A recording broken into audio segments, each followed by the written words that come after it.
खौफनाक कहानी का दूसरा हिस्सा शुरू होता है, जहां अंधेरा अब और भी ज्यादा गहरा और भयानक हो चुका है।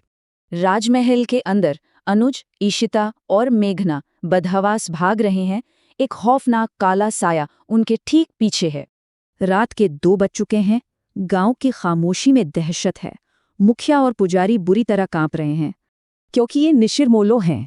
भूरे लबादे, चमकती लाल आंखें और कंधों पर ताबूत। रात के अंधेरे में खामोश शिकार। जो इनकी आंखों में देखता है वो हमेशा के लिए अंधेरे में खो जाता है, संपत और कप्ता की तरह।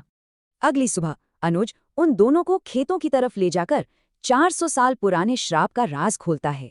1600 के दशक में जब महामारी फैली तो गायब हुई राजकुमारी एक जादुई बीज लेकर वापस लौटी थी। उसी बीज से मृत्युंजय अमृत का पेड़ उगा था। इस चमत्कारी पेड़ ने ही पूरे राज्य की जान बचाई। ये अमृत सिर्फ पूर्णिमा या एकादशी को टपकता है। मेघना और इशिता इसी विशाल पेड़ को ही देखने आई थीं। रात ढलते ही निशिरमोलों को रोकने के लिए गांव के चौक पर एक खौफनाक तांत्रिक अनुष्ठान शुरू हो जाता है। अग्निकुंड, इंसानी खोपड़ी, हड्डियां और उड़ता हुआ तेज धुआं, पूरे माहौल में मौत जैसी घुटन और खौफ पसरने लगता है।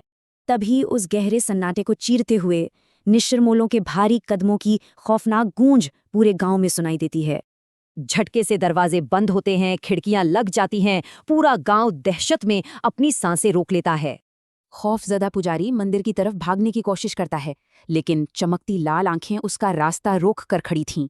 ताबूत धीरे से चरमराता हुआ खुलता है और फिर एक खौफनाक सन्नाटा छा जाता है।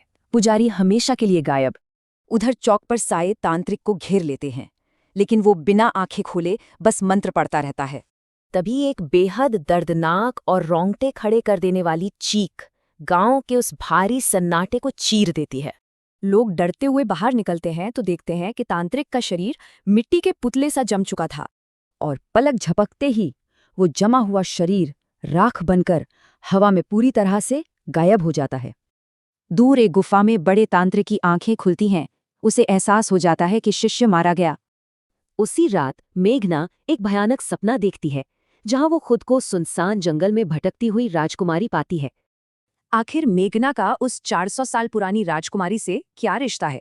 क्या निशिरमोलों के कहर